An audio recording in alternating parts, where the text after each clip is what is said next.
Executive Staff College Group 4க்கான mission 9 possible program வழியா unit 8க்கான கிளாஸஸ் பார்த்துட்டே இருக்கும். இன்னைக்கு ரொம்ப இம்பார்ட்டன்டான டாபிக் திருக்குறள் அப்படிங்கிறது பார்க்குறோம். ஏன்னா இது கொஸ்டின் ஏரியா நமக்கு. ஸோ மொத்தமா இதுக்கு நம்ம 3 கிளாஸ் அப்படிங்கிறது பார்த்துருக்கோம். 3 கிளாஸ் அப்படிங்கிறது அலாட் பண்ணப்பட்டிருக்கு. ஸோ அந்த 3 கிளாஸ்லயும் நம்ம திருக்குறள் தொடர்பா யூனிட் 8க்கு என்னென்னலாம் பார்க்கணுமோ ஸோ அது எல்லாமே பார்த்து முடிச்சிருவோம். ஸோ திருக்குறள் அப்படிங்கிறது உங்களுக்கு ஒன்றும் புதுசு எல்லாம். ஆல்ரெடி ஜென்ரல் தமிழ்ல நீங்க என்ன பண்ணிருப்பீங்க, திருக்குறள் தொடர்பா டெய்லி ஒரு அதிகாரமே நீங்க பார்த்துட்டு வந்திருப்பீங்க அந்த கிளாஸ் அப்போ. சரி, ஓகே. இது வரைக்கும் எத்தனை வகுப்பு அப்படிங்கறத நம்ம முடிச்சிருக்கோம். தமிழ் லிட்ரேச்சரோட 15 வகுப்பு அப்படிங்கிறது முடிச்சாச்சு. ஸோ திருக்குறளுக்கு அப்படிங்கிறது 3 வகுப்பு போடப்பட்டிருக்கு. ஓகே, சரி, ஓகே. என்னென்னலாம் ஸ்கூல் புக்ல இருக்கு, ஸோ எப்படி நம்ம கவர் பண்ணுவோம் அப்படிங்கிறது பார்த்துடலாமா?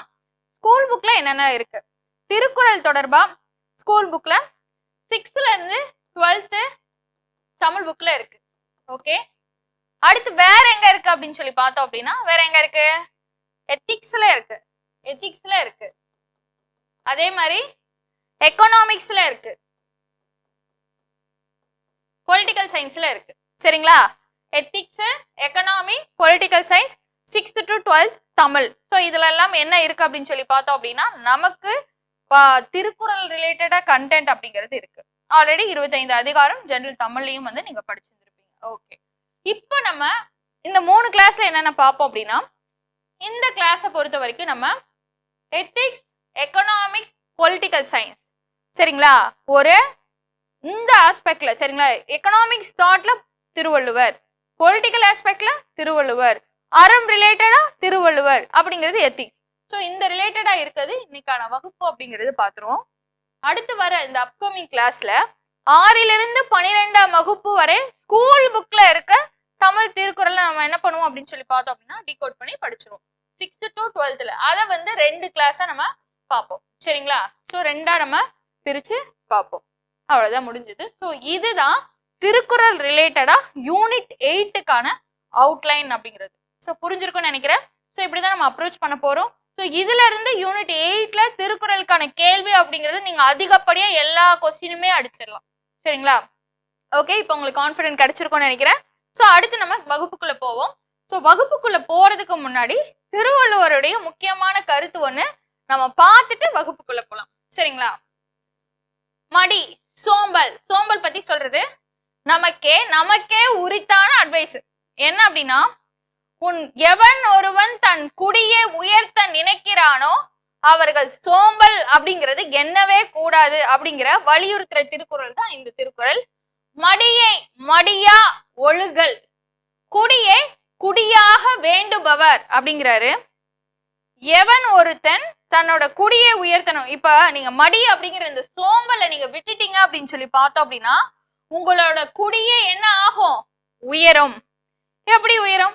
இப்ப நீங்க வாழ்க்கையில சோம்பலை விட்டு நல்லா உழைச்சு கண்டினியூஸா உழைச்சு ஜெயிச்சிட்டீங்க அப்படின்னா உங்களை பார்த்து 4 பேர் முன்னேறுவாங்க.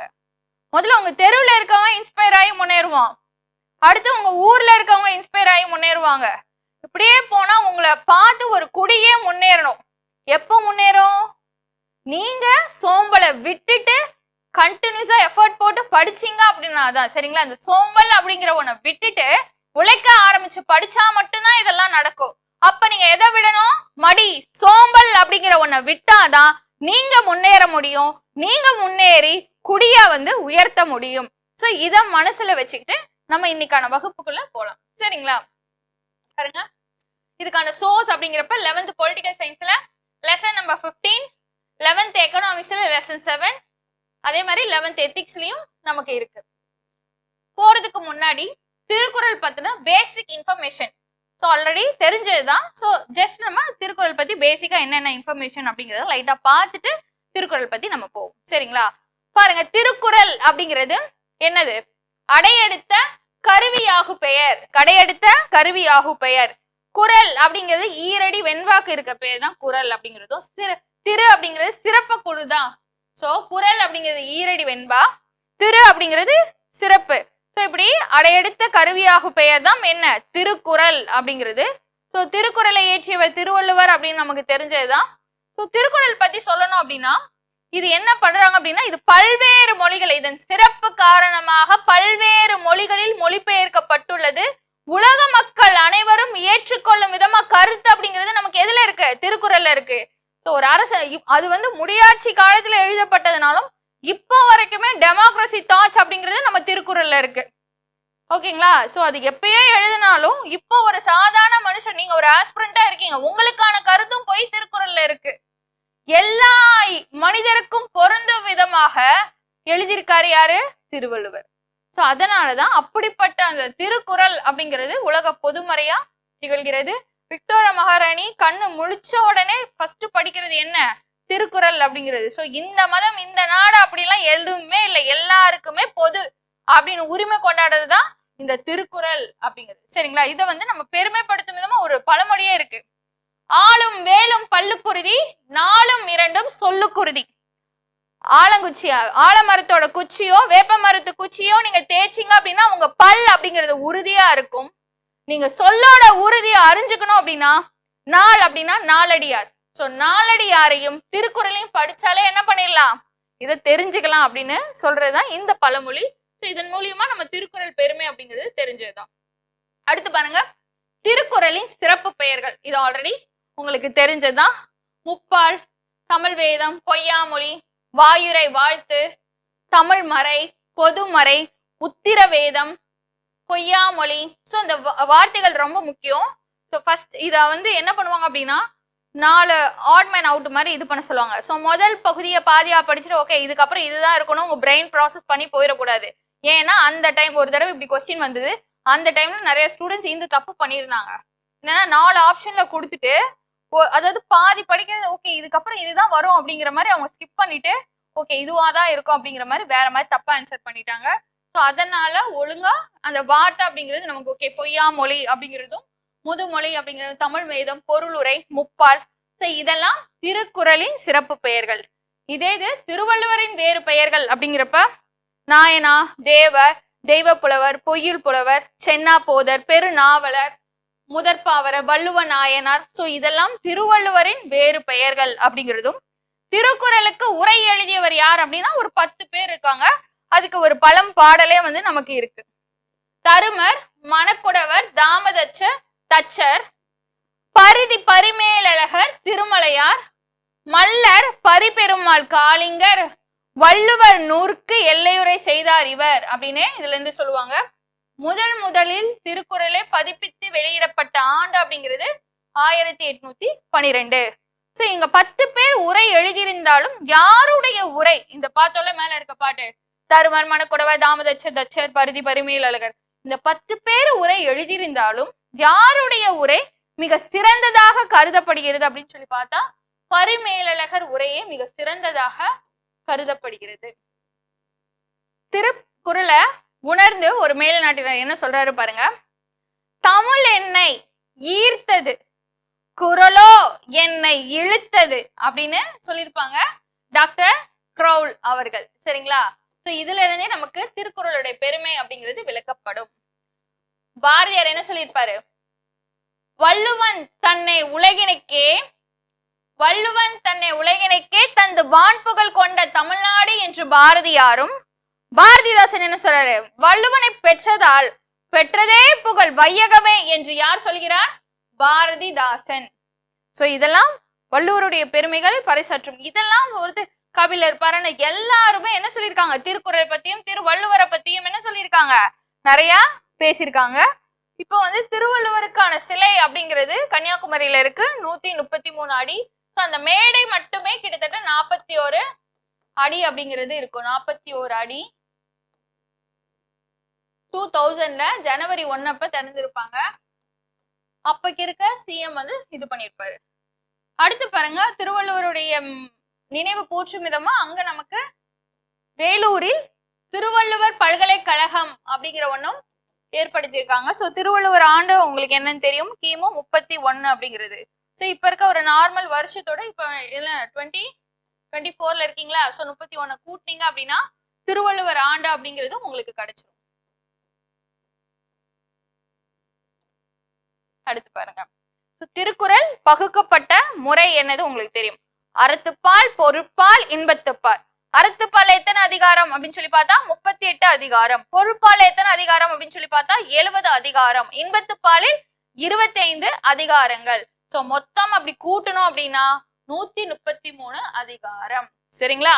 சோ அறத்துப்பால் 38, பொருட்பால் 70, இன்பத்துப்பால் 25. சோ இதெல்லாம் கூட்டினீங்கன்னா 133. சோ திருக்குறள் 133 அதிகாரம் அப்படிங்கிறது. ஒவ்வொரு அதிகாரத்திற்கும் 10 பாடல்கள் வீதம் பிரிச்சா எத்தனை குறள் இருக்கு? 1330 குறட்பாக்கள் அப்படிங்கிறது இருக்கு. சரி, ஓகே. இப்போ இந்த 3 பாலும் அறம், பொருள், இன்பம், இந்த 3 பாலும் முப்பால், இந்த 3 பால்களும் பிரிக்கப்படுகிறது. எப்படி? இயல்களாக பிரிக்கப்படுகிறது. அந்த இயல் அப்படின்னு சொல்லி பார்த்தோம் அப்படின்னா அறத்துப்பால் 4 இயல்களையும், பொருட்பால் 3 இயல்களையும், இன்பத்துப்பால் 2 இயல்களையும் பிரிக்கப்பட்டிருக்காங்க. சரிங்களா? சோ இப்ப இத கூட்டினீங்க அப்படின்னா 9 இயல். அப்ப திருக்குறள் 9 இயல்களால் ஆனது. 4, 3, 2 அப்படிங்கிறது. சரிங்களா? இப்போ இதே இது நீங்க குறள் அதிகமா இருக்குது என்ன அப்படின்னு சொல்லி பார்த்தோம் அப்படின்னா பொருட்பால். சோ 70 அதிகாரம் அப்படிங்கிறது இருக்கு. 70 அதிகாரம் அப்படிங்கிறப்ப 70 × 10 போட்டீங்க அப்படின்னா 700 திருக்குறள் நம்ம பொருட்பால்ல இருக்கு. இதே இது இயலை பாத்தீங்க அதிகம் அப்படின்னு சொல்லி பார்த்தோம் அப்படின்னா அறம். சோ அறத்துல 4 இயல் அப்படிங்கிறது இருக்கு. அந்த 4 இயல் என்ன அப்படின்னு சொல்லி பார்த்தோம் அப்படின்னா பாயிரவியல், இல்லறவியல், துறவியல், ஊழியல். பாயிரவியல், இல்லறவியல், துறவியல், ஊழியல். இதே இது பொருட்பால்ல 3 அதிகாரமா? சோ 3 அதிகாரம் ஃபர்ஸ்ட் அரசியல், அமைச்சியல், ஒழிப்பியல் அப்படிங்கிறது. சரிங்களா? அரசியல், அமைச்சு, ஒழிப்பியல் அப்படிங்கிறது. நெக்ஸ்ட் இன்பத்துப்பால். சோ இன்பம் அப்படிங்கிறப்ப களவியல், கற்பியல் அப்படிங்கிற 2 இயல்களா பிரியுது. சோ இவ்வளவுதான். சோ திருக்குறள் அப்படிங்கிறது 3 பாலாக பிரிக்கப்படுகிறது. எத்தனை அதிகாரம், எத்தனை இயல்கள், அந்த இயல்கள் என்னென்ன அப்படிங்கிறது நம்ம பார்த்தாச்சா? நெக்ஸ்ட் நம்ம முக்கியமா பொருட்பால், அதாவது பொலிட்டிக்கல் சயின்ஸ்ல இருக்கா? சோ பொலிட்டிக்கல் சயின்ஸ்ல திருவள்ளுவருடைய அரசியல் கருத்து எப்படி இருக்கு அப்படிங்கறத நம்ம பார்ப்போம். அரசியல் கருத்து வரைக்கும் நம்ம அறம், பொருள், இப்பதான் பார்த்தோம். அறம், பொருள், இன்பம் அப்படிங்கிற 3 பாலாக பிரிக்கிறது. அறத்துப்பாலில் திருவள்ளுவர் என்ன சொல்றாரு அப்படின்னா அறக்கருத்துக்கள் என்னென்ன அப்படிங்கறது தெளிவா, இதுதான் அறம், இதை செஞ்சா நீ என்ன பண்ணலாம், ஒரு மோட்சம் அப்படிங்கறத அடையலாம். சோ என்ன சொல்றாரு அப்படின்னா இதுதான் அறம், இதன்படி ஒரு மனிதன் வாழணும் அப்படிங்கறத தெளிவா, எந்த ஒரு பாகுபட்சமும் காட்டாம, இல்ல மிகப்படுத்தி கூறாம அவர் தெளிவா அடிச்சு நெத்தி போட்டு அடிச்சே சொல்றாரு. என்ன சொல்றாரு அப்படின்னா அறத்துப்பாலில் அறத்தின் சிறப்பை திடமாக எடுத்துரைக்கிறார். சோ நடுநிலையில நின்று போற்றுகிறார் அப்படிங்கிறது தான் இங்க இம்பார்ட்டன்ட். அடுத்து என்ன அப்படின்னு சொல்லி பார்த்தோம் அப்படின்னா பொருட்பால். இந்த பொருட்பால் அப்படிங்கிறப்ப எப்படி எக்கனாமி அப்படிங்கிறப்ப டெவலப் பண்ணணும். ஸோ அதை நம்ம எக்கனாமிக்ஸ்ல நல்லா தெளிவாவே புக்ல நமக்கு சொல்லியிருப்பாங்க. ஸோ எக்கனாமி எப்படி இருக்கணும், ஒரு நாடு எக்கனாமி எப்படி இருக்கணும், ஒரு அரசன், ஸோ எல்லாத்தையும் பத்தி என்ன ஒரு விஷயத்தையும் விடாம பொருட்பால்ல உலக நடப்பு பத்தியும் எல்லாத்தையும் பத்தி எங்க பேசியிருப்பாரு அப்படின்னா பொருட்பால்ல பேசியிருப்பாரு. சரிங்களா? உலக இயல்புகளையும் நடைமுறைகளையும் அலசி ஆராயும் ஒரு அனுபவம் நிறைந்த அறிஞராக பொருட்பால் மூலியமா நமக்கு தெரிகிறாரு. பல துறைகளையும் கண்டும் கேட்டும் அறிந்தவற்றை எல்லாம் தம் சிந்தனை திறத்தால் அவர் வெளிப்படுத்துகிறார். பாருங்க, பல டிபார்ட்மெண்ட்ஸ் பத்தியே பேசியிருக்காரு. அதே மாதிரி 3ஆம் பாலான இன்பத்துப்பாலில், காமத்துப்பாலில் இவர் பேசாம இவர் மறைஞ்சு இருந்துட்டு காதலனும் காதலியும் பேசுற மாதிரி ஒரு நாடக பாங்கல என்ன பண்ணிருப்பாரு, இன்பத்துப்பால் அப்படிங்கிறவன கொண்டு போயிருந்திருப்பாரு அப்படிங்கிறாங்க. சரிங்களா? அறம், பொருள், இன்பம். சோ அறத்துப்பால் கருத்துக்களை வலியுறுத்தி பேசுகிறார்.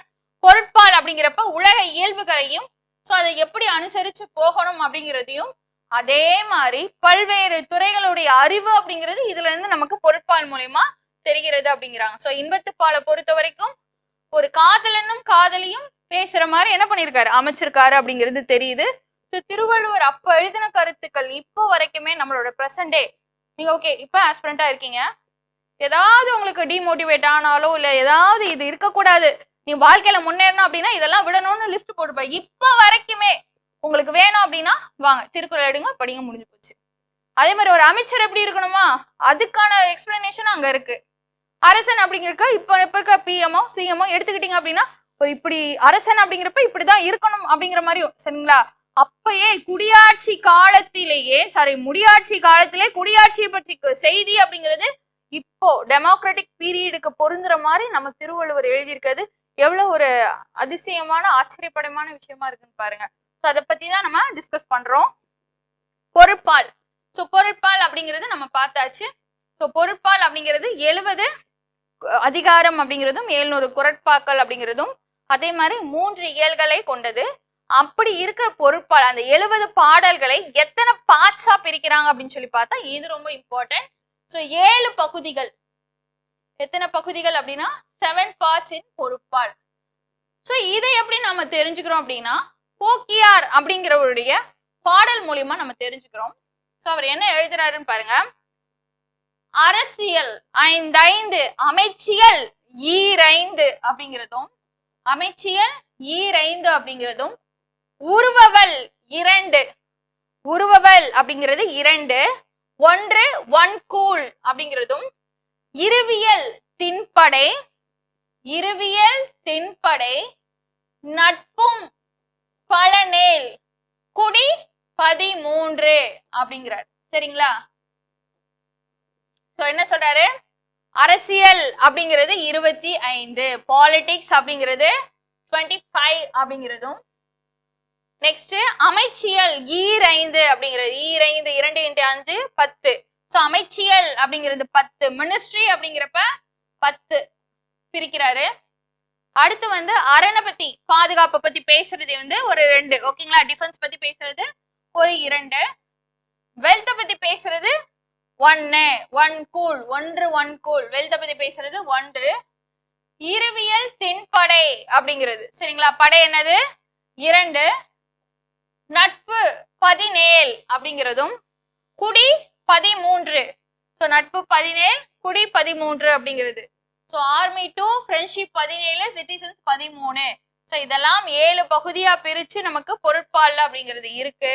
படை குடி கூழ் அமைச்சு நட்பரன் நாரும் உடையான் அரசருள் ஏறு அப்படிங்கிற ஒரு திருக்குறள்ல ஃபர்ஸ்ட் திருக்குறள்ல வச்சே நமக்கு இதை இப்படி பிரிச்சிருக்கலாம் அப்படிங்கிறது நமக்கு நல்லாவே தெரியுது. என்ன சொல்றாரு அப்படின்னா ஒரு அரசன் ஏறுனா சிங்கம். அரசர்களுள் சிங்கமாக ஒருத்தன் கருதப்படுவான். என்னென்னலாம் இருந்தா அப்படின்னு சொல்லி பார்த்தோம் அப்படின்னா படை அப்படிங்கிறது என்ன? ஆர்மி. குடி அப்படிங்கிறப்ப பீப்புள் நம்ம தான். படை குடி கூழ் அமைச்சு நட்பரன். படை குடி கூழ் அமைச்சு நட்பு அரண். இந்த 6ம் உடையவன் அரசருள் ஏறு அப்படிங்கிறது. Army, people, wealth, minister. அமைச்சுங்கிறது மினிஸ்டர். அதே மாதிரி ஃப்ரெண்ட்ஸ் அப்படிங்கிறப்ப 5th, ஃபோர்த் அப்படிங்கிறப்ப அரண் அப்படிங்கிறப்ப 6, நட்பு அப்படிங்கிறப்ப 5, 6வது நமக்கு என்ன அப்படின்னு சொல்லி பார்த்தா அரண். இது முக்கியம். இந்த 6 பின்வரும் இப்படிதான் நம்ம கொஸ்டின் கேட்பாங்க. அரசர்களுள் ஏறு என கருதப்படுவார், பின்வரும் 6 இருக்கணும் அப்படின்னா இந்த 6 என்னென்ன அப்படிங்கிறது நமக்கு இம்பார்ட்டன்ட். இந்த 6 அப்படிங்கிறது ஆர்மி. இந்த 6 பின்வரும் எது இதுல சேராது அப்படிங்கிற மாதிரியும் நமக்கு கொடுப்பாங்க. இல்ல அப்படின்னா ஒரு 4 இதுலயே நமக்கு இன்னும் ஒரு 3 4 கொடுத்துட்டு இன்னொன்னு இல்லாததை கொடுத்துட்டு அதுல எது அப்படின்னு சொல்லிட்டு 1 2 3 2 and 3 1 and 4 ஒன்லி இப்படிலாம் நமக்கு கேட்க வாய்ப்பு இருக்கு. இதுல நமக்கு இந்த 6 அப்படிங்கிறது ரொம்ப இம்பார்ட்டன்ட். இந்த 6ஐயும் நம்ம நோட் பண்ணி வச்சுக்கணும். ஓகே. இது மூலமா என்ன சொல்றாரு அப்படின்னா இதெல்லாம் விற்கப்பட்ட ஒரு அரசர் தான் என்ன பெஸ்ட் அரசர் அப்படிங்கிற மாதிரியும் அரசின் அங்கம் அப்படிங்கிறது இந்த 6 அப்படிங்கிறத வரையறை செய்கிறார். அரசின் அங்கமாக திருவள்ளுவர் என்ன சொல்றாரு? இந்த 6ஐயும் சொல்லுகிறார். ஒரு கவர்மெண்ட், அந்த கவர்மெண்டோட முக்கியமான ஆர்கன்ஸ் அப்படின்னா இதுதான்ப்பா அப்படிங்கிற மாதிரி சொல்றாரு. சரிங்களா? 7 வகையாக வேறுபாடு செய்து அடுத்து அரசனுக்கு ஏத்த மாதிரியே கொண்டு போயிருந்திருப்பாரு. சரிங்களா? இந்த 6 அங்கங்களே உடைய ஆட்சி தலைவனை பற்றி தனியே சில அதிகாரங்களில் கூறி 7 வகையான வேறுபாடு செய்வது திருக்குறள் அமைப்பு முறைக்கு ஏற்பதாக உள்ளது. இப்ப நம்ம பார்த்த அந்த போகியார் பாடல் அப்படிங்கிறது. ஓகே.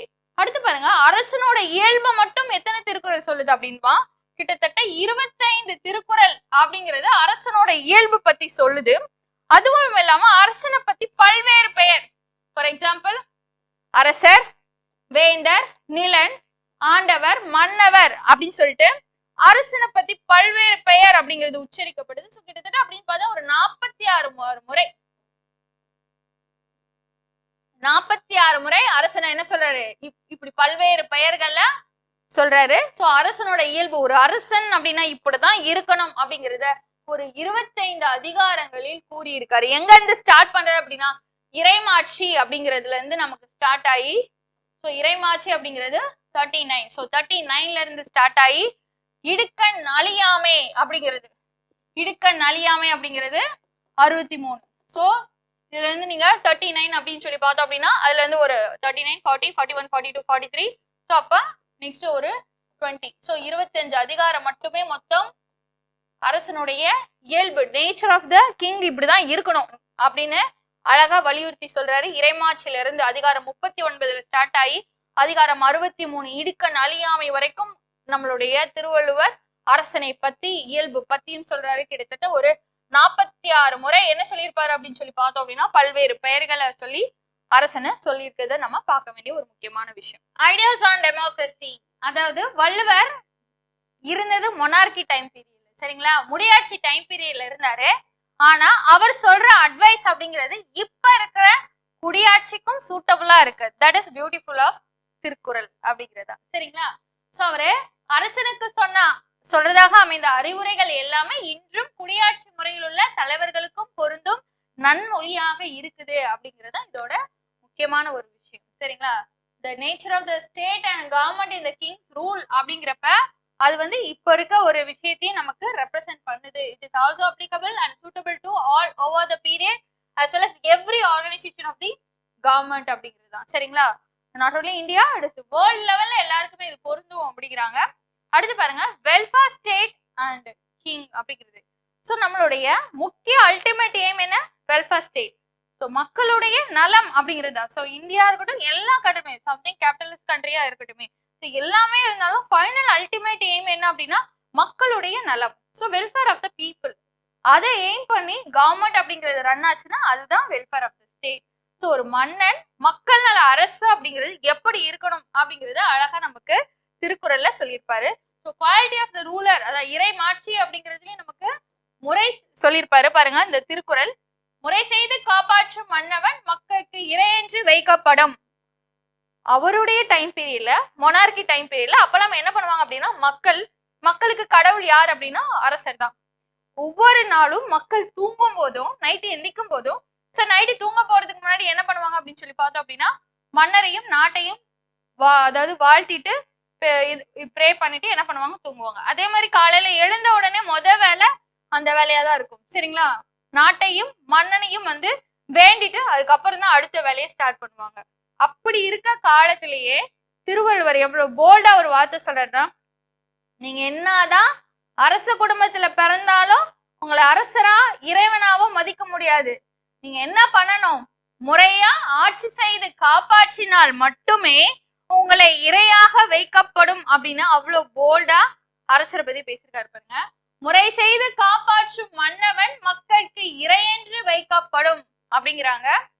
சோ அரச குடும்பத்துல பிறந்துட்டா மட்டும் நீ ஒன்றும் கடவுள் அல்ல, நல்ல வண்ணம் நடந்தால் நீதி நெறி வலுவாமல் காப்பாற்றினால்தான் மக்கள் உங்களை என்ன பண்ணுவாங்க, கடவுளாக கருதுவர் அப்படின்னு சொல்லிட்டு முடியாட்சி காலத்திலும் இவ்வளவு ஒரு என்ன சொல்றது டைவர்சிஃபைடா, அதையும் இல்லாம ஒரு டெமோக்ராட்டிக்கா எப்படி அழகா யோசிச்சிருக்கான்றது ஒரு இப்போதைக்குமே நமக்கு ஒரு வியப்பான ஒரு விஷயமா தான் இருக்கு, சரிங்களா. இப்ப கிங் வந்து கரெக்டா அவரோட டியூட்டியை செஞ்சா மட்டுமே அவர் என்ன பண்ணுவாங்க, காடா மதிப்பாங்க அப்படிங்கிறதும். So ideal path and welfare arrived kings can be respected and kept on the bar with divine.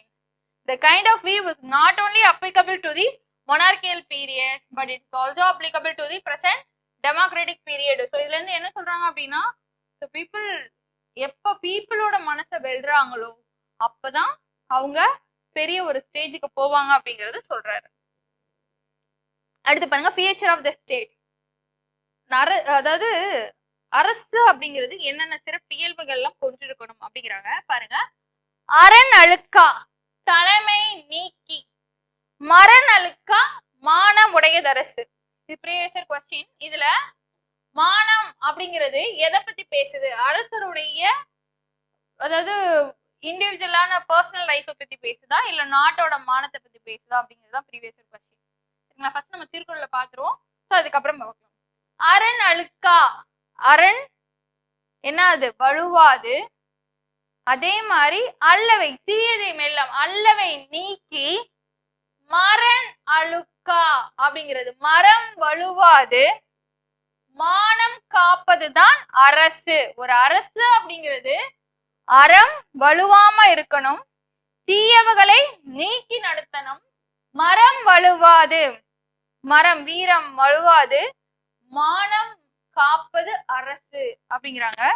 So அறம் வலுவாது, ஒரு அரசன் அப்படிங்கிறவரு நடந்துக்கிறபடிதான் மக்களுடைய வாழ்க்கை அப்படிங்கிறது அமையும். அதுதான் வந்து என்ன சொல்றாங்க, மன்னன் எவ்வழி மக்கள் அவ்வழி. சோ நாடாளும் அரசர் அரண் வலுதாரு அப்படின்னா, அரண் மறத்து வேற ஏதாவது கெட்டது செஞ்சாரு அப்படின்னா மக்களும் என்ன பண்ணுவாங்க அப்படின்னா அந்த வழியவே ஃபாலோ பண்ணுவாங்க. சரிங்களா? மத்தவங்களுடைய லைஃப் மக்கள் மத்தியில பரவுறதை விட மன்னனுடைய லைஃப் அப்படிங்கிறது மக்கள் மத்தியில ஈஸியா பரவும். ஸோ அப்படி இருக்கும்போது ஒரு மன்னன் என்ன பண்ணக்கூடாது, அற வழியிலேயே தீய வழியிலும் போகக்கூடாது. ஸோ அவன் ஒருவன் தீய வழியில் நடந்தால் மற்றவர்களுக்கு அதுவே தூண்டுகோலாக அமைஞ்சுவிடும். அதனால தலைவன் தான் யாரு, அரசன். ஸோ தலைவனுடைய ஒழுக்கம் அப்படிங்கிறது தனிவாழ்வு பற்றிய நாடெங்கும் புரிதல் எளிது. சரிங்களா? சோ அந்த மனுஷனை பத்தி அரசன் அப்படிங்கிறவன் எப்படிப்பட்டவன், அவன் தீய வழியில போனா மக்களும் அவ்வழியில போறது எளிது. அதனால் ஒரு அரசன் அப்படிங்கிறப்ப தலைவன். சோ தலைவனா இருக்கும்போது அவர் என்ன பண்ணணும், நேர்மையான வழியில நடக்கணும். அதை பார்த்துதான் அவன் மக்களும் ஃபாலோ பண்ணுவாங்க அப்படிங்கிறாங்க. சோ அதுதான் இங்க திருவள்ளுவர் வலியுறுத்துறாரு. சரிங்களா? சோ இதுல பார்க்கும்போது பாருங்க, மானம் வேண்டும் என்று கூறும்போது தனி வாழ்க்கை பற்றி மானவுச்சியை குறிப்பிடாமல் மரண் இழுக்கா மானம் என்று வீரத்திற்கு ஏற்புடைய மானத்தை தான், நாட்டு மானத்தை பத்தி தான் பேசுறாரு. சோ இதுதான் கொஸ்டின். சோ நாட்டு மானமே தன் மானமாக கொண்டு மன்னன் வாழ்க்கை நடத்த வேண்டும் என்று அவர் வலியுறுத்துகிறார். சோ இதுதான் நமக்கு இம்பார்ட்டன்ட். சரிங்களா? சோ இப்ப உங்களுக்கு புரிஞ்சிருக்கும்னு நினைக்கிறேன். சோ ஒரு நாடு அப்படிங்கிறது எப்படி இருக்கணும் அப்படின்னா, இதெல்லாம் நீக்கி ஒரு அரசன் வந்து ஆட்சி புரியணும். சோ ஒரு அரசன் அப்படிங்கிறவன் எந்த ஒரு தீய வழியிலும் போகாம நேர் வழியில இருக்கணும். ஏன்னா அவனுடைய லைஃப் அப்படிங்கிறது மக்கள் மத்தியில பிரபலமாறது easy. So each and king அப்படிங்கிறவர் என்ன பண்ணணும் அப்படின்னு சொல்லி பார்த்தோம் அப்படின்னா, ரொம்ப டிசிப்ளினாவும் அதே மாதிரி மத்தவங்களுக்கு ஒரு மாரலாவும் வந்து என்ன பண்ணணும், திகழணும். சோ அப்படி இல்ல அப்படின்னா அது ரொம்ப கஷ்டமானது அப்படின்னு சொல்லி சொல்றாங்க. சரிங்களா? அடுத்து பாருங்க, ideal state and welfare of people. ஒரு நல்ல அரசு எப்படி இருக்கணும், மக்கள் அவங்களுடைய நலத்தை பத்தி பேசுறதுதான். சோ இங்க வள்ளுவர் என்ன சொல்றாரு பாருங்க, இந்த திருக்குறள் வச்சு, வானோக்கி வாழும் உலகெல்லாம் மன்னவன் கோல் நோக்கி வாழும் குடி. வானோக்கி வாழும் உலகெல்லாம். சோ உலகத்துல இருக்க உயிர்கள் எல்லாமே வானோக்கி, சோ வானத்தை நோக்கி இருக்காங்க. எதுக்கு இருக்காங்க, மழைக்காண்டி இருக்காங்க. சரிங்களா? சோ மழை வந்தாதான் என்ன ஆகும், அக்ரிகல்ச்சர் அப்படி இருக்கும். ஸோ எந்த ஒரு உயிருக்குமே அடிப்படை ஆதாரம் மழை அப்படிங்கிறது நமக்கு தெரிஞ்சுதான். ஸோ வானோக்கி வாழும் உலகெல்லாம், உலகத்தில் உள்ள எல்லா உயிர்களும் வானத்தை நோக்கி இருக்கும், அதாவது ரெயின் டிராப்ஸை நோக்கி இருக்கும். Okay, all earth look up to heaven where raindrops fall அப்படிங்கிறது இருக்கு. நெக்ஸ்ட் பாருங்க, கோல் நோக்கி, இது மாதிரி வானோக்கி வாழும் உலகெல்லாம் மன்னவன் கோல் நோக்கி வாழும் குடி. ஸோ குடிமக்கள் எல்லாம் எதை நோக்கி வாழுவாங்க அப்படின்னா, மன்னனுடைய நல் ஆட்சியை நோக்கி வாழுவாங்க. எப்படி உலக உயிர்கள் எல்லாம் வானத்தை நோக்கி சார்ந்து இருக்கிறாங்களோ அதே மாதிரி ஒரு நாட்டுடைய மக்கள் மன்னனுடைய நல் ஆட்சியை என்ன பண்றாங்க, சார்ந்து இருக்காங்க. அதை நோக்கிதான் அவங்க என்ன பண்றாங்க, இருக்காங்க அப்படிங்கிறது. சரிங்களா? All subjects looks to king that rules all அப்படிங்கிறது. ஸோ இதுதான் ரொம்ப important. Citizens of a nation except integrity and ideal rule of the king அப்படிங்கிறது. நெக்ஸ்ட் அடுத்து பாருங்க, குடிதலியி கோலோச்சும் மாநில மன்னன் அடிதலியி நிற்கும் உலகு அப்படிங்கிறாங்க. ஸோ குடிதலி கோலோச்சும் மாநில மன்னன், அடிதலி நிற்கும் உலகு. ஸோ குடிமக்களை எவன் ஒருவன் அனைத்து நல்லபடியா அரசாட்சி புரிகிறாரோ அவருடைய பாதங்களை என்ன பண்ணும் அப்படின்னா இந்த உலகமே பற்றி நிற்கும் அப்படிங்கிறது தான் meaning. Okay, whose heart emperor subject all, lord over mighty land, who rules the world, his feet emperoring stand அப்படிங்கிறது. ஸோ பாருங்க, திருவள்ளுவர் காலம் கடந்து நிற்கும் பொதுமை நோக்கில என்ன சொல்றாரு அப்படின்னா, குடிமக்களை அன்போடு அணைத்து கொண்டு ஆட்சி புரியும் அரசனுடைய அடிகளை பொருந்தி நிற்பது உலகம் அப்படிங்கிறாரு. சரிங்களா?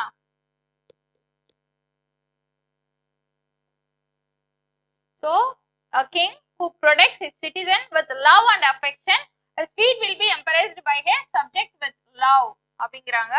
This is an everlasting praise propounded by Valluvar related to good governance அப்படிங்கிறது. அடுத்து என்ன அப்படின்னா கொடுங்கோல் ஆட்சி சர்வதிகாரத்திற்கு எதிராக வந்து வள்ளுவர் என்ன சொல்றாரு அப்படின்னா, இப்ப மக்கள் இன்கேஸ் அழுதுறாங்க அப்படின்னா அந்த அழுத கண்ணீரை என்ன பண்ணும் அப்படின்னா ஒழுங்கா ஆட்சி செய்யாத மன்னனுக்கு ஒரு பேரிடையா அமைஞ்சு இந்த அழுத கண்ணீரை ஒரு படையா ஏற்பட்டு மன்னன் அழிச்சிரும் அப்படிங்கிறத என்ன பண்ணுவாரு உருவம் பண்ணி சொல்லியிருக்காரு பாருங்க. அல்லற்பட்டு துயரப்பட்டு ஆற்றாது அழுத கண்ணீர் என்று செல்வத்தை தேக்கும் படை அப்படிங்கிறாரு. சோ மக்கள் குடிமக்கள் துன்புற்று அந்த அழுத கண்ணீர் என்ன ஆகும் அப்படின்னு சொல்லி பார்த்தோம் அப்படின்னா இந்த கொடுங்கோல் ஆட்சி புரியும் மன்னனை படையே என்னது தேய்த்து அழித்து விடும் அப்படிங்கிறத உருவகம் செஞ்சிருக்காரு. இது ப்ரீவியஸ் இயர் क्वेश्चन. பின்வருவற்றுள் அதாவது முறை செய்யாமல் ஆட்சி புரியும் மன்னனின் படையை அழிப்பது என்ன அப்படின்னு சொல்லிட்டு 1 2 3 4 ஆப்ஷன் கொடுத்திருந்து கண்ணீர் அதாவது மக்கள் வந்து துயருற்று அழுத கண்ணீர் அப்படிங்கிறதும் கொடுத்திருந்தாங்க. சோ இதுதான் அதுக்கான ஆன்சர் அப்படிங்கிறது. சரிங்களா? இது வந்து சர்வாதிகாரத்திற்கு எதிராக வள்ளுவர் பதிவு பண்ணும் குரல் அப்படிங்கிறது இதுதான். அல்லற்பற்று ஆற்றால் அழுத கண்ணீர் என்று செல்வத்தை தேக்கும் படை. His people's tears of sorrow, past endurance are not the sharp instrument to wear the marshes wealthy away அப்படின்னு சொல்லி சொல்றாரு. சரிங்களா? சோ அதுதான் வந்து என்ன ஆகும் அப்படின்னா sad tears of suffering citizen may dethrone and destroy the entire government. So இதுதான் முக்கியமான ஒரு விஷயமா பார்க்கப்படுகிறது. அடுத்து நம்ம பார்த்தோம் அப்படின்னா கவர்மெண்டோட பட்ஜெட். இப்போ வரைக்குமே பட்ஜெட். சோ ஒரு பட்ஜெட் அப்படிங்கிறது இப்படிதான் இருக்கணும் அப்படிங்கிறத அப்பயே வள்ளுவர் கரெக்டா சொல்லியிருப்பாரு பாருங்க. வெறும் இந்த திருக்குறளை பதிலே நமக்கு தெரியும். இயற்றலும் ஈட்டலும் காத்தலும் காத்த வகுத்தலும் வல்லதரசு. ஃபர்ஸ்ட் இயற்றல் பத்தி டிஸ்கஸ் பண்ணுவோம். சோ நம்மளுடைய இப்ப பொருளாதார நிலையை பத்தி நம்ம இப்படிதான் இருக்கணும், ஒரு அரசனுடைய பொருளாதாரம் அப்படிங்கிறது இப்படி வச்சுக்கிட்டு வாழ்ந்தா நல்லது அப்படிங்கிற மாதிரி என்ன சொல்லியிருப்பாரு அப்படின்னா இந்த பாட்டுல வந்து திருக்குறள் சொல்லியிருக்காரு, திருவள்ளுவர் சொல்லியிருக்காரு. இயற்றல் அப்படின்னா என்ன அப்படின்னு சொல்லி பார்த்தோம் அப்படின்னா பாருங்க, ஒரு மன்னன் பொருள் வரும் வழிவகைகளை பெருக்க வேண்டும். சோ எதன் மூலியமா நம்ம என்ன பண்ணலாம் அப்படின்னா பொருள் பெருக்க முடியும், சோ பொருளை இன்க்ரீஸ் பண்ண முடியும், வருமானத்தை இன்க்ரீஸ் பண்ண முடியும் அப்படின்னு அறிஞ்சிட்டு அந்த வழியை வந்து அதிகப்படுத்தணும் அப்படிங்கிறாரு நம்மளுடைய திருவள்ளுவர். அடுத்து பாருங்க இயற்றல் முடிஞ்சுச்சா, அடுத்து ஈட்டல் அப்படிங்கிறது. சோ ஈட்டலை பொறுத்த வரைக்கும் அவர் என்ன சொல்றாரு அப்படின்னா இப்ப வழி தெரிஞ்சிருச்சா, இப்ப ஒழுங்கா அதை திரட்டணும். சரிங்களா? வர்ற வருமானத்தை திரட்டணும், வந்த வருவாயை திரட்டி ஒன்று சேர்க்க வேண்டும், இதனை ஈட்டல் அப்படிங்கிறாரு. அடுத்தது என்ன? காத்தல். ஏற்றலும் ஈட்டலும் காத்தலும் அப்படிங்கிற மாதிரி இருக்கா நமக்கு. காத்தல் அப்படின்னா சோ இப்ப வர்ற வழிய ஐடென்டிஃபை பண்ணிட்டீங்க. சரி ஓகே ஐடென்டிஃபை பண்ணியாச்சு. வர டாக்ஸ் எல்லாமே கொஞ்சம் கொஞ்சமா எங்கெங்கெல்லாம் இருக்கும் அது எல்லாமே கலெக்ட் பண்ணி ஒன்று திரட்டியாச்சு, அது ஈட்டல், ஈட்டியாச்சு. சோ ஈட்டியாச்சு. இப்போ அந்த வந்த வருமானத்தை அழியாம காக்கணும், அதுதான் என்ன அப்படின்னு சொல்லி பார்த்தோம் அப்படின்னா காத்தல் அப்படிங்கிறப்ப. அடுத்து பாருங்க ஃபோர்த்து காத்த வகுத்தலும். சோ அப்படி காப்பாத்தி வச்ச அந்த வருமானத்தை வகுக்கணும். என்ன அப்படின்னா இந்த இந்த டிபார்ட்மெண்ட்டுக்கு இந்த இந்த இதுக்கு இதெல்லாம் வந்து இவ்வளவு அலாக்கேட் பண்ணும் அப்படிங்கிற மாதிரி என்ன பண்ணணும், ஒவ்வொன்றுத்தையும் வகுக்கணும். சோ அப்படி வகுக்கிறதா ஒரு நல்ல அரசு அப்படிங்கிறது பட்ஜெட்ல சொல்றாரு பாருங்க. நான்காவது படிநிலை ஏற்றியும் ஈட்டியும் காத்தும் வைத்துள்ள பொருட்டே செலவிடுவதற்கு உரிய துறைகள் இவைவே. எந்தெந்த டிபார்ட்மெண்ட்ல இன்வெஸ்ட் பண்ணணும், ஹியூமன் ரிசோர்ஸ்ல இது. எது வந்து வருங்காலத்துக்கு வருங்கால அரசுக்கு நல்லதோ அதை ஐடென்டிஃபை பண்ணி என்ன பண்ணணும் அப்படின்னு சொல்லி பார்த்தோம் அப்படின்னா ஈச் அண்ட் எவ்ரி திங்க் இதுதான்ப்பா இவ்வளவுதான்ப்பா ஃபண்ட் அலோகேட் பண்ணும் அப்படிங்கறது கரெக்டா என்ன பண்ணணும், வகுத்து செலவு செய்யணும். இதுவே வகுத்தல். இங்கனம் இயற்றல் ஈட்டல் காத்தல் வகுத்தல் அப்படிங்கிற 4 வழிமுறைகள் அப்படிங்கிறது இருக்கு. சரிங்களா? சோ இதுதான் வந்து இந்த ஒரு 4 வழியை யூஸ் பண்ணி தான் என்ன பண்ணணும் அப்படின்னா நல்லா பகிர்ந்து நல்ல திட்டமிட்டு சோ பிளானிங் அப்படிங்கிறது கரெக்டா மன்னனுக்கு இருக்கணும் அப்படிங்கறத நெக்ஸ்ட் சொல்லியிருப்பாங்க. சரிங்களா? பிளானிங் அப்படிங்கிறதும் இருக்கணும். சோ இப்படிப்பட்ட ஒரு விஷயத்தை தான் அப்பவே இது மாதிரி இன்னோவேட்டிவ் ஐடியாஸ் அப்படிங்கிறது இப்போதைக்குமே பொருந்துற வகையில அப்பயே திருவள்ளுவர் சொல்லியிருக்காரு. சோ இதுதான் ஏற்றல் ஈட்டல் காத்தல் அப்படிங்கிற 4 விஷயத்தை வச்சு. அடுத்து பாருங்க relevance of Thiruvalluvar. So Thiruvalluvar என்ன சொல்றாரு அப்படின்னா சோ அரசன் இப்படி இருக்கணும் இதெல்லாம் அப்படிங்கிறது அப்படி சொல்ற பொதுவான கருத்துக்களாவே இருக்கட்டும். ஒரு மன்னன் கல்வி கட்சி இருக்கணும். சோ மக்களுக்கும் அது பொருந்தும். இடுக்கண் அறியாமை அப்படிங்கிறதும் சோ பாருங்க அவர் அரசனுக்கு கூற தொடங்கி கல்வி முதலாக இடுக்கண் அறியாமை வரையிலான பண்பு நலன்களை வாழும் உயிருக்கு என்று மாந்தருக்கும் என்று பலருக்கு பொதுவாக கூறியுள்ளார். சோ அப்பயே ஒரு மன்னன் தான் இப்படி இருக்கணும், மக்கள் இப்படி இருக்க கூடாதுன்னு அவர் சொல்லல. எல்லா வாழும் உயிர்களுக்கு எல்லாம் இது பொது அப்படிங்கிற மாதிரி என்ன சொல்லிட்டாரு அவரு சொல்லிட்டாரு. So it denote all the people living in the society. So அந்த people மக்கள் எல்லாருக்குமே அது சொல்லுது. சோ அப்படிங்கறத அப்பயே ஒரு முற்போக்கா அவர் என்ன பண்ணிருக்காரு திருவள்ளுவர் உணர்த்திருக்கார். அடுத்து பாருங்க சோ அரசியல் அமைப்புல வெல்ஃபேர் ஸ்டேட் அப்படிங்கிறது ரொம்ப இம்பார்ட்டன்ட். சோ முடியாட்சி காலத்தை சேர்ந்த திருவள்ளுவர் இப்ப இருக்க டெமோக்ராட்டிக் பீப்புளுக்கும் சேர்ற மாதிரி அழகா சொன்னதுங்கிறது ரொம்ப ஒரு பியூட்டியான விஷயம் அப்படிங்கிறது தான் இது சொல்லியிருக்காங்க. ஸோ முக்கியமா பீப்புள்ஸோட வெல்ஃபேர் அவ்வளவுதான் basic foundation of this contribution. அடுத்து திருக்குறள் அப்படிங்கிறது ஒரு மத சார்பற்ற நூல் அப்படிங்கிறது எப்படி சொல்லலாம் அப்பயே அவருடைய வாழ்ந்த டைம் பீரியட்லயே சமண மதம் பௌத்த மதம் சங்கம் அறுவிய காலத்துக்கு அப்புறம் தான். ஏன்னா இது 17 கீழ்கணக்கு நூல்கள்ல ஒண்ணு நம்ம பார்த்தாச்சு. சங்கம் அறுவிய காலத்துல அப்போ பௌத்த மதம் சமண மதம் அதே மாதிரி கடவுள் மறுப்பர்கள் இருந்தாங்க. திருவள்ளுவரே ஒரு மதத்தை சார்ந்தவராகவும் இருந்திருக்கலாம். ஆனா அவருடைய திருக்குறள்ல ஒரு பர்டிகுலர் காடை மட்டுமே என்ன பண்ணல அவரு புகழ்ந்து பேசல. இவரும் வேற மதத்துல இருந்திருக்கலாம் இல்லாமலும் இருந்திருக்கலாம். சரிங்களா? அப்படிப்பட்ட அவரு ஆனா கடவுள் வாழ்த்துக்கு மட்டும் 10 குறள் அப்படிங்கிறது அவர் பொதுவாதான் சொல்லியிருப்பாரு. சரிங்களா? 10 குறள் அப்படிங்கிறது ஒண்ணு வச்சிருப்பாரு. ஆனாலும் ஒரு குறிப்பிட்ட ஒரு மதத்தை அவர் என்ன பண்ணல சாடி இதுதான் பெருசு அப்படிங்கறத அவர் குறள்ல சொல்லல. சோ இதனாலதான் திருக்குறள் அப்படிங்கிறது சமய சார்பற்ற இலக்கியம் அப்படிங்கிறது இம்பார்ட்டன்ட். அடுத்து திருக்குறள் காட்ட மரம். இது வரைக்கும் நம்ம பார்த்தது என்ன அப்படின்னா பொலிட்டிக்கல் சயின்ஸ் புக் பேஸ்டா நம்ம திருக்குறள் என்ன இருக்கு அப்படின்னு பார்த்தாச்சு. இப்ப என்ன அப்படின்னா எத்திக்ஸ் புக் பேஸ்டா என்ன இருக்கு அப்படிங்கறது நம்ம பார்ப்போம். சரிங்களா? என்ன சொல்றாங்க அப்படின்னா அறம் அறத்தை பத்தி பேசுறாங்க. சோ அறம் அப்படிங்கிறது ஒரு 4 விஷயத்த புறந்தள்ளி வாழ்ந்தீங்க அப்படின்னா அதுதான்ப்பா அறம் அப்படிங்கிறாரு வள்ளுவர். அந்த 4 விஷயம் என்ன அப்படின்னா அழுக்காறு அப்படிங்கிறதும் அவா அப்படிங்கிறதும் வெகுளி அப்படிங்கிறதும் இன்னா சொல். சோ இந்த 4த்தையும் நீங்க புறந்தள்ளிட்டீங்க அப்படின்னா அப்படி வாழ்ற வாழ்க்கை தான் அறம் அப்படிங்கிறதும் அப்படி அந்த வாழ்ற வாழ்க்கை இல்வாழ்க்கையில நீங்க வாழ்ந்தீங்க அப்படின்னா துறவரத்தையும் விட அது மேலானது. இந்த 4 புறந்தள்ளி வாழும் இல்வாழ்க்கை என்பது துறவரத்திலும் சிறந்தது என்று சொல்றாங்க. சரி ஓகே. அழுக்காறு அப்படின்னா என்ன? பொறாமை. அவா அப்படின்னா பேராசை கிரீடி அப்படிங்கிறது. சோ வெகுளி அப்படிங்கிறது ஆங்கர் சினம் அப்படிங்கிறதும் இன்னா சொல் அப்படிங்கிறப்ப யூஸ்ஃபுல்லான வார்த்தையை பேசாம அதே மாதிரி இன்னா சொல் இனிமையா ஒரு நல்ல ஒரு இனிமையா பயன் தரக்கூடிய பேசாம கடுமையான வார்த்தையை சினம் தரக்கூடிய வார்த்தையை பேசுறோம் அப்படின்னா இந்த 4மே ரொம்ப தப்பான விஷயம். அது அறம் ஆகாது அப்படிங்கிறது வள்ளுவர் சொல்றாரு. சரிங்களா? அடுத்து என்ன சொல்றாரு அப்படின்னா இந்த இதுல விருந்தோம்பல் பத்தி சொல்றாரு.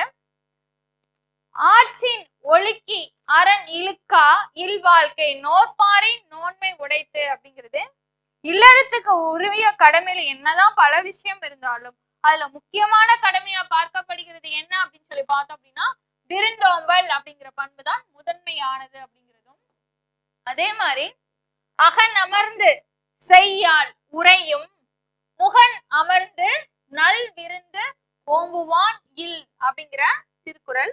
சோ இது என்ன சொல்றாரு அப்படின்னா நல்ல முகமலர்ச்சியோடு விருந்தினை பேணுபவர்கள் இல்லத்தில் செல்வம் அப்படிங்கிறது நிறைந்திருக்கும் அப்படிங்கிறது. சரிங்களா? சோ விருந்தோம்பல் பண்பை ரிலேட்டடா நம்ம திருவள்ளுவர் நிறைய மென்ஷன் பண்ணியிருக்காரு. சோ இதுல அவங்க யாரு விருந்தினரை மனசு போனாம நல்லா கவனிச்சு அவங்களுக்கு விருந்தோம்பல் பண்பு சரியா செய்யறாங்களோ அவங்களுடைய வீட்டுல என்ன இருக்கும் அப்படின்னு சொல்லி பார்த்தோம் அப்படின்னா செல்வம் அப்படிங்கிறது நிறைந்திருக்கும் அப்படிங்கிறது சொல்லியிருக்காங்க. சரிங்களா?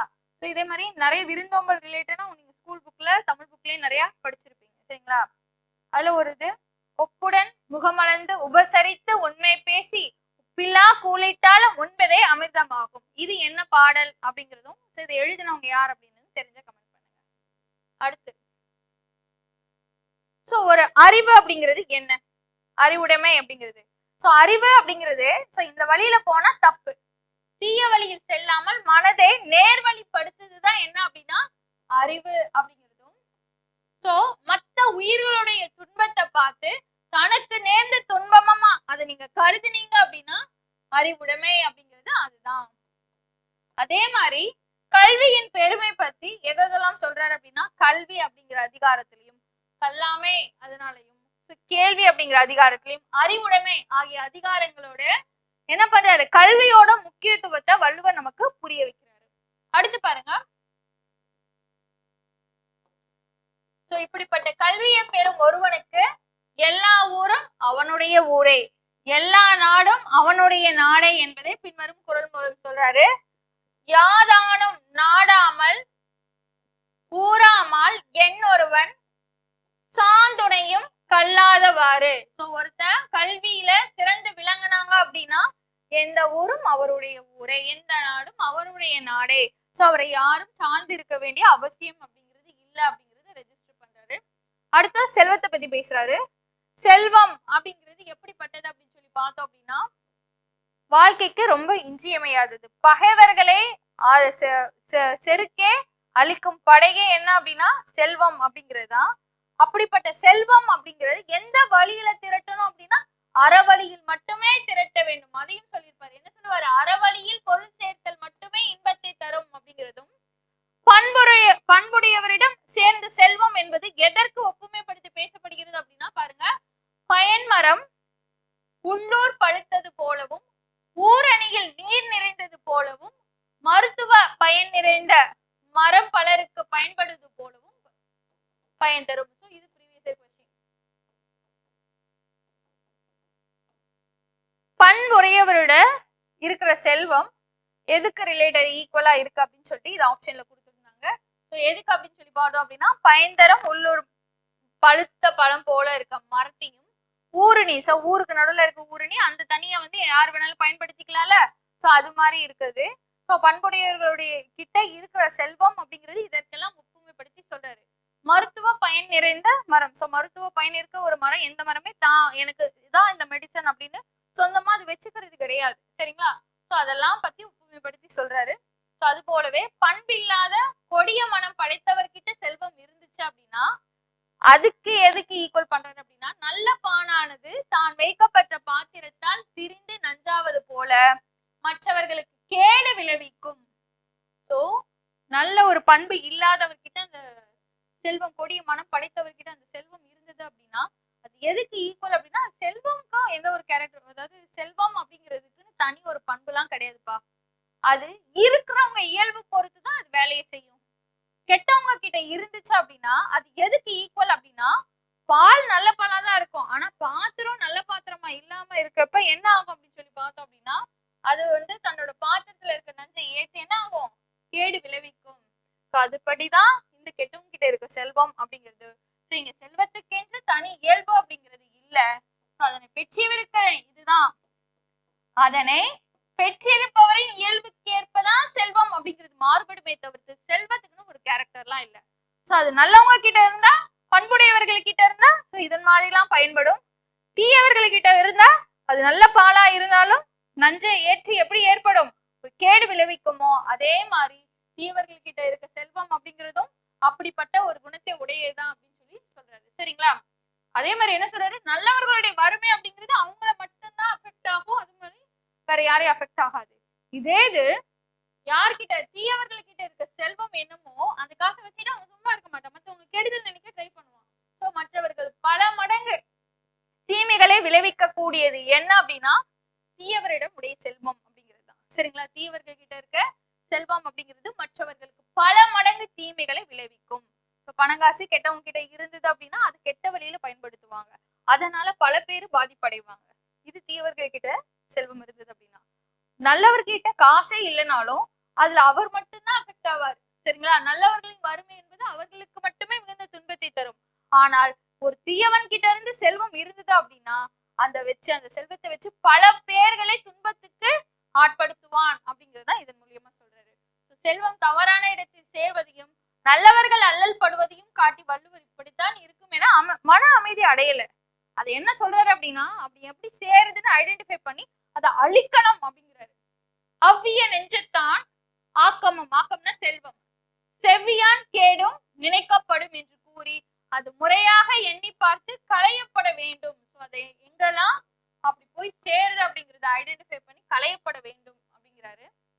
அடுத்து பாருங்க, இறந்தும் உயிர் வாழ்தல் வேண்டின் பறந்து கெடுக உலகு இயற்றியான் என்று ஒரு குறள் இருக்கு, சரியா?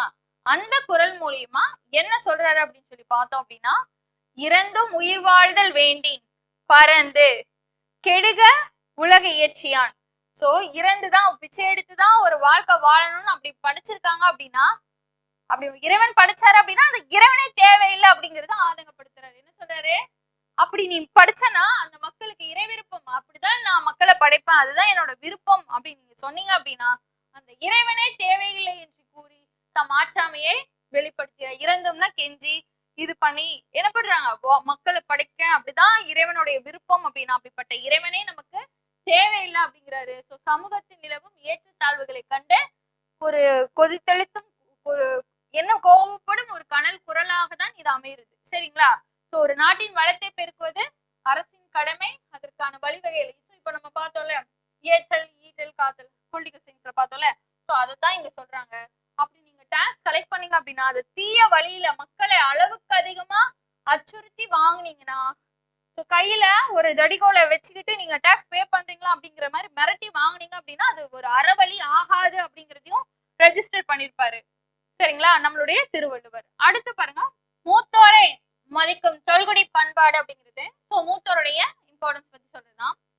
இந்த மூத்தோர்களை மதித்து சான்றோர்களை துணையாக வைத்துக்கிறது எதுக்கு ஈக்குவல் அப்படின்னா, அவங்களுடைய பட்டறிவு எல்லாம் குறைஞ்ச காலத்துல நமக்கு கிடைக்குதுல, தட் இஸ் வெரி இம்பார்ட்டன்ட் அப்படிங்கிறாரு, சரிங்களா? அவங்களுடைய அனுபவ ஆசான்கள், சோ அவங்க கிட்ட நம்ம என்ன பண்ணலாம் அப்படின்னு சொல்லி பார்த்தோம் அப்படின்னா, வாழ்க்கையை எப்படி அணுகலாம், சோ எந்த மாதிரி பிரச்சனையை எப்படி ஃபேஸ் பண்ணலாம் அப்படிங்கறத நம்ம தெரிஞ்சுக்கலாம்.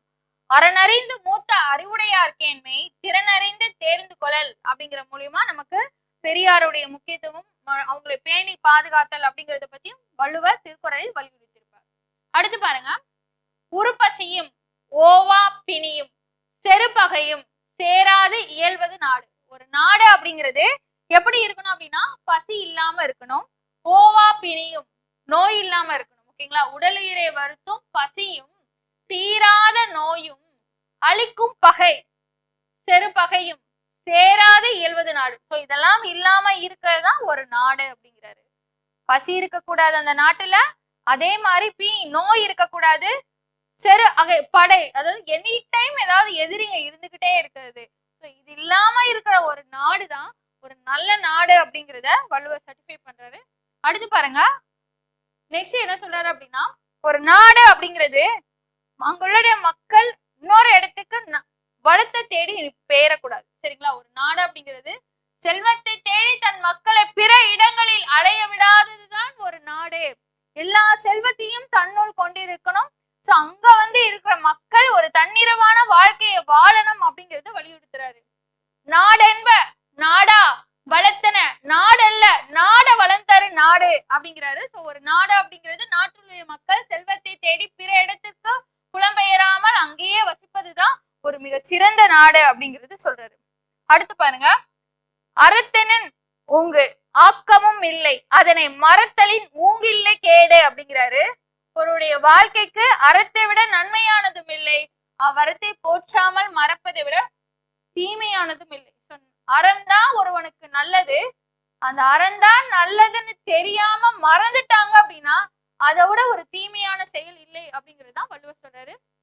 அறத்தினும் ஊங்கு ஆக்கமும் இல்லை அதனை மறத்தலின் ஊங்கில்லை கேடு. சோ அறம் அப்படிங்கறதுதான் இம்பார்ட்டன்டான ஒரு முக்கியமா வலியுறுத்தி சொல்றது திருவள்ளுவர்.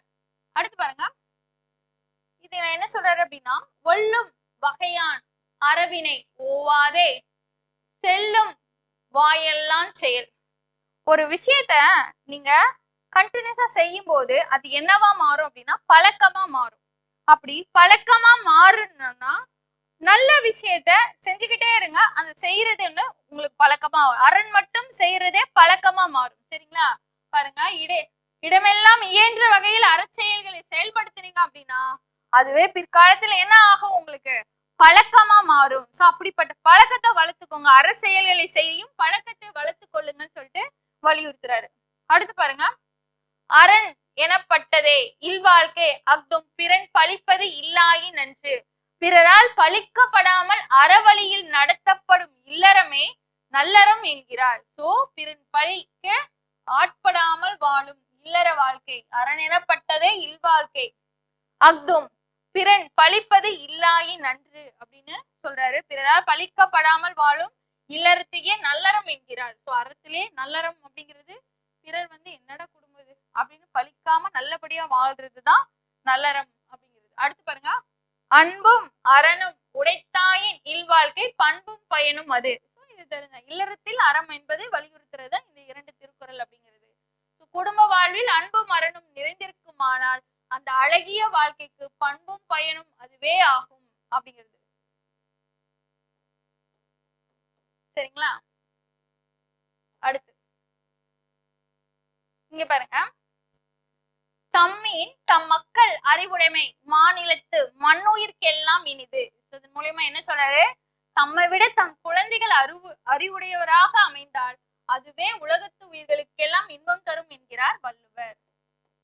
சோ பெற்றோர்கள் மனநலம் அப்படிங்கிறது ரொம்ப இன்றியமையாதது. தன்னுடைய குழந்தைகளை தன்னை விட அறிவானவர்களாகவும் திறமையானவர்களும் நல்லவர்களாகவும் என்ன பண்ணணும், மாற்றணும் அப்படிங்கிறதுதான் இங்க வள்ளுவர் வலியுறுத்துறாரு. அடுத்து பாருங்க, தன் மகனை ஒரு தந்தை எப்படி வளர்க்கணும்னு வள்ளுவர் சொல்றாரு. ஈன்ற பொழுதின் பெரிதுவக்கும் தன் மகனை சான்றோர் என கேட்ட தாய். சோ தாய் தந்தை இவங்க 2 பேருக்குமே பொது சொத்து தான். யார் அப்படின்னா மகன். சோ தாய்க்கு ஒரு ஹாப்பினஸ் எப்ப ஏற்படும் அப்படின்னா, ஈன்ற பொழுதின் பெரிது உவக்கும் தன் மகனை சான்றோர் என கேட்ட தாய். தன் மகனை ஈன்ற போது ஒரு தாய் எவ்வளவு மகிழ்ச்சி அடைந்தாரோ அதை விட மகிழ்ச்சி அடைவாள் எப்போ அப்படின்னா, தன் மகனை சான்றோன் அறிவுடையவன் என்று கேட்கும் பொழுது அப்படின்னு தாயை பத்தி சொல்றாரு.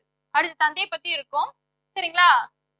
தந்தையை பத்தி பாருங்க, தந்தை மகருக்கு ஆற்றும் நன்றி அவையகத்து முந்தி இருப்பு செயல் அப்படிங்கிறாரு திருவள்ளுவர்.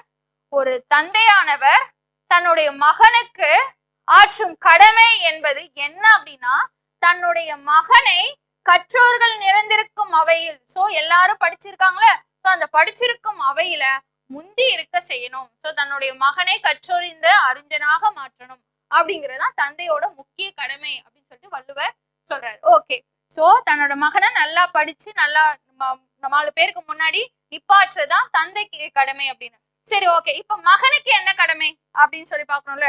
சோ இப்படிப்பட்ட மகன் என்ன பண்ணணும் அப்படின்னா, அவருடைய தந்தைக்கு எப்படி ஆற்றும்னா, மகன் தந்தைக்கு ஆற்றும் உதவி இவன் தந்தை என்னோற்றான் கொல் எனும் சொல் அப்படிங்கிறாரு. சோ மகன் என்ன பண்ணணும் அப்படின்னா, தன்னுடைய தந்தைக்கு இவனை பெறுவதற்கு இவங்க அப்பா என்ன புண்ணியம் செஞ்சாரோ என்ன பேரு செஞ்சாரோ அப்படின்னு 4 பேர் வியந்து சொல்லணும். அதன்படி மகன் என்பவர் தந்தைக்கு நடந்து கொள்ளணும். சோ இதுதான் என்ன அப்படின்னு சொல்லி பார்த்தோம் அப்படின்னா, இங்க தந்தை தன்னுடைய மகனை கற்றோர்கள் நிறைந்திருக்கும் அவையில முந்தி இருக்க செய்யணும். அதுதான் முக்கிய கடமை, டியூட்டி ஆஃப் தி ஃபாதர் அப்படிங்கிறது. இங்க டியூட்டி ஆஃப் சன் அப்படின்னு சொல்லி பார்த்தோம் அப்படின்னா, அவரை பெறுறதுக்கு தன்னுடைய அந்த மகனை பெறுறதுக்கு அவங்க அப்பா என்ன புண்ணியம் பண்ணாரோ அப்படின்னு சொல்லிட்டு அந்த பேச்சை வாங்க வைக்கணும். சோ அதுதான் தன்னுடைய மகன் அவங்களுடைய அப்பாவுக்கு செய்ய வேண்டிய முக்கிய கடமையா பார்க்கப்படுகிறது. சரிங்களா?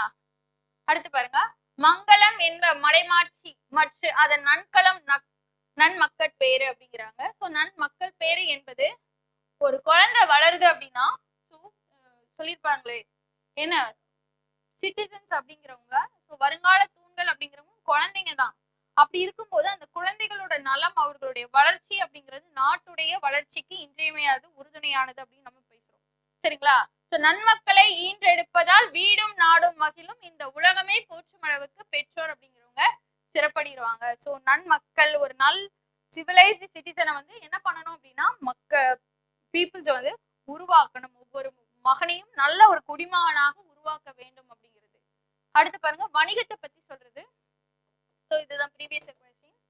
வாணிகம் செய்வார்க்கு வாணிகம் பேணி பிறவும் தமபோல் செய்யின் அப்படிங்கிற திருக்குறள் மூலியமா மற்றவர்களுடைய பொருளை தம் பொருள் போல பேணி அறவழியில் வணிகம் செய்வதை மேலானது அப்படிங்கிறது வணிகத்தில் அறத்தை பத்தி பேசுறாரு திருவள்ளுவர். என்ன சொல்றாரு அப்படின்னா, நம்ம பொருளை எப்படி நம்ம பத்திரமா வச்சுக்கணும், நம்ம வந்து பாதுகாப்பா வச்சுக்கணும், வேஸ்டா போகக்கூடாதுன்னு நினைக்கிறோமோ, அதே மாதிரியே வாணிகம் செய்வாருக்கு வாணிகம் பேணி, ஓகே, வாணிகம் செய்வாருக்கு வாணிகம் பேணி பிறவும் தமபோல் செய்யின், பிறருடைய பொருளும் தமது போல் என்ன பண்ணணும், செய்யணும் அப்படிங்கிறத வாணிகத்தில் அறத்தை உணர்த்துகிறார். திருக்குறளில் அரசியல் அறம். திருக்குறள்ல அரசியல் அறம் ஆல்ரெடி பொலிட்டிக்கல் சயின்ஸ் புக்ல டிஸ்கஸ் பண்ணியாச்சு. ஸோ இதை தவிர்த்தும் வந்து சில விஷயம் பார்க்கலாம். ஸோ இது என்ன அப்படின்னா ப்ரீவியஸ் இயர் கொஸ்டின். ஸோ இது பார்க்கலாம். ஸோ ஒரு நாடு அப்படிங்கிறது எப்படிப்பட்ட நாடு அப்படிங்கிறது குறள் 740 பதிவு பண்றாரு. ஆங்கு அமைவு எய்திய கண்ணும் பயமின்றே வேந்து அமைவில்லாத நாடு. ஸோ ஒரு நாட்டுல எல்லாமே என்னென்னலாம் அமைஞ்சிருக்கணுமோ அப்படி எல்லாமே அமைஞ்சு எல்லா வளங்களும் இருந்தாலும் அந்த நாட்டுல நல்ல ஆட்சி அப்படிங்கிற ஒண்ணு இல்லை அப்படின்னா அது நாடாகவே கருதப்படாது அப்படிங்கிறதுதான் இந்த குறள். அடுத்து பாருங்க, பிணியின்மை செல்வம் விளைவு இன்பம் ஏமம் அணி என்பர் நாட்டிற்கு இவ்வைந்து. ஒரு நாட்டிற்கு அணிகலன்றாக ஒரு 5 விஷயம் சொல்றாங்க. அது என்னென்ன விஷயம் அப்படின்னு சொல்லி பார்த்தோம் அப்படின்னா, பிணியின்மை, அந்த நாட்டு மக்களுக்கும் அங்க உள்ள யாருக்குமே என்ன இருக்கக்கூடாது, நோய் அப்படிங்கிறது இல்லாம இருக்கணும். ஸோ ஹெல்த் டிபார்ட்மெண்ட் பத்தி பேசுறாரு. அடுத்து என்ன அப்படின்னா செல்வம் அப்படிங்கிறது, ஸோ வெல்த்தும் இருக்கணும், மன்னனுக்கும் சரி மக்களுக்கும் சரி செல்வ செழிப்பாங்க இருக்கணும் அப்படிங்கிறதும். தேர்ட் என்ன சொல்றாரு, விளைவு, ஸோ அங்க ப்ரொடக்ஷன் அப்படிங்கிறது அதிகமா இருக்கணும்ப்பா. ஸோ நல்ல விளைச்சல் அப்படிங்கிறது இருந்தாதான் மக்கள் என்ன பண்ணுவாங்க, டாக்ஸ் அப்படிங்கிறது பே பண்ணுவாங்க, மன்னனுக்கு வருமானம் அப்படிங்கிறது அதிகமாகும். ஸோ அதனால நிறைய வெல்ஃபேர் அப்படிங்கிறது பண்ணுவாரு. ஸோ நல்ல விளைச்சல் அப்படிங்கிறது இருக்கணும். இன்பம், அந்நாட்டு மக்கள் இன்பமா இருக்கணும். எப்படி இருப்பாங்க, மண்ணை நல்லபடியா ஆட்சி செய்யணும், மக்கள் தன்னிறைவான வாழ்க்கையை வாழணும், யாரையும் டிபெண்ட் பண்ணி இல்லாம நல்ல ஒரு இன்பமா வாழ்ந்தாங்க அப்படின்னா இன்பமா இருப்பாங்க. அது அடுத்து ஏமம். ஏமம் அப்படின்னா பாதுகாப்பு. ஒரு நாடு நல்ல ஒரு பாதுகாப்பை உடைய நாடாக இருந்தது அப்படின்னா அந்த நாடு எப்படிப்பட்ட நாடு அப்படின்னா இந்த 5 விஷயம். ஒரு நாடு நல்ல நாடு, அதுக்கு அணிகலனாக திகழ்பவை என்ன அப்படின்னா இந்த 5 விஷயங்கள். இது ப்ரீவியஸ் இயர் क्वेश्चन. சரிங்களா? பிணியின்மை செல்வம் விளைவின்பம் ஏமம் அணி என்ப நாட்டிற்கு இவ்வைந்து அப்படிங்கிறத ரெக்கார்ட் பண்றாரு. இந்த 5ல 1 குறைஞ்சா கூட அது நல்ல நாடு இல்லப்பா அப்படிங்கிறாரு. சரிங்களா? ஸோ இது வரைக்கும் பார்த்தது பொலிட்டிக்கல் சயின்ஸும் எத்திக்ஸ் புக்லயும் திருக்குறள் ரிலேட்டடா இருக்க கண்டென்ட் பார்த்தாச்சு. இப்ப நம்ம பார்க்க போறது என்ன, எக்கனாமிக்ஸ் ரிலேட்டடா. ஸோ அப்பயே நம்ம வள்ளுவர் சொன்ன பொருளாதார சிந்தனைகள் எல்லாமே இந்த காலத்திற்கும் ஏற்புடையதாக இருக்கு அப்படின்னா எவ்வளவு ஒரு பிரமிப்பான ஒரு விஷயமா இருக்கு. ஸோ அதுதான் நம்ம பார்க்க போறோம். அடுத்து பாருங்க, ஸோ அவருடைய மோஸ்ட் ஆஃப் தி இந்த எக்கனாமிக் பார்ட் அப்படிங்கிறது எதுல இருக்கு அப்படின்னா பொருட்பால். ஸோ அவருடைய எக்கனாமிக் திங்கிங் ஆக்டிவிட்டிஸ எதுல இருக்கு, பொருட்பால் அப்படிங்கிறது தான். So most of the parts are deal in Porutpal அப்படிங்கிறது. ஸோ இதுல என்ன சொல்றாரு அப்படின்னா, ஸோ எக்கனாமிக் ஆக்டிவிட்டிக்கு முக்கியமான பேஸ் என்ன அப்படின்னா மழை தான்ப்பா. ரெயின் தான் முக்கியமான ஒரு பேஸா இருக்கு அப்படிங்கிறது சொல்றாரு. ஸோ மழை தான் பொருளாதார வாழ்வின் அடிப்படை அப்படிங்கிறது. ஸோ ஸ்டேபிள் எக்கனாமிக் லைஃப் வேணும் அப்படின்னா மழை நல்லபடியா பெய்யணும். மழையால நல்லபடியா பெஞ்சும் வந்து மக்களை வாழ வைக்க முடியும். அளவுக்கு அதிகமா பெஞ்சு பயிர் நாசம் பண்ணி மக்களை வாழ விடாம செய்ய முடியும். ஸோ ஒரே இதுதான், அது வெப்பனா நல்ல விஷயத்துக்கும் பயன்படும், கெட்டதாவும் அது நினைச்சா பண்ண முடியும். ஸோ மக்களை பாதுகாக்கவும் செய்வது அதுதான், அழிப்பதும் அதுதான் அப்படிங்கிறது சொல்றாரு. செகண்ட் ஃபேக்டர் ஆஃப் ப்ரொடக்ஷன் பத்தி பேசுறாரு. ஸோ இதெல்லாம் முக்கியமானது அப்படிங்கிறது, land labour capital organisation time technology etcetera. So இதை தான் வலியுறுத்தி சொல்றாரு. பெருமவற்றுள் யாம் அறிவது இல்லை அறிவறிந்த மக்கட்பேறு அற்ற பிற அப்படிங்கிறது இந்த ஃபேக்டர் ஆஃப் ப்ரொடக்ஷன் நம்ம படிச்சதான், லேண்ட் லேபர் கேபிட்டல் ஆர்கனைசேஷன் அதெல்லாம். அடுத்து நம்ம பார்த்தோம் அப்படின்னா அக்ரிகல்ச்சர். ஸோ அக்ரிகல்ச்சர் வேளாண்மை, வேளாண்மைக்கு ஒரு பேஸ் என்ன அப்படின்னு சொல்லி பார்த்தோம் அப்படின்னா மழை அப்படிங்கிறது முக்கியமான ஒரு விஷயமா பார்க்கணுமா. So according to Thiruvalluvar agriculture தான் மோஸ்ட் ஃபண்டமெண்டல். நீங்க பொருளாதார இதுல எந்த ஒரு நடவடிக்கை எடுத்தாலும் ஃபண்டமெண்டல் எக்கனாமிக் ஆக்டிவிட்டி அப்படின்னா அக்ரிகல்ச்சர். அப்படி அக்ரிகல்ச்சர் செய்யற அந்த உழவர்கள் தான் ஒரு முக்கியமான நிஜமாவே வாழ்றவங்க. மற்றது எல்லாமே அவங்க காலை தொட்டு கும்பிட்டு அதுக்கப்புறம் வாழ்றவங்க தான். சரிங்களா? உழுதண்ட வாழ்வாரே வாழ்வார் மற்றெல்லாம் தொழுதுண்டு பின் செல்பவர். ஸோ உழுதல் தான், உழவு தொழில் புரிபவர் தான் தலைமையான மனிதர், அதுவே தலைமையான தொழில் அப்படின்னு மென்ஷன் பண்றாரு. சரிங்களா?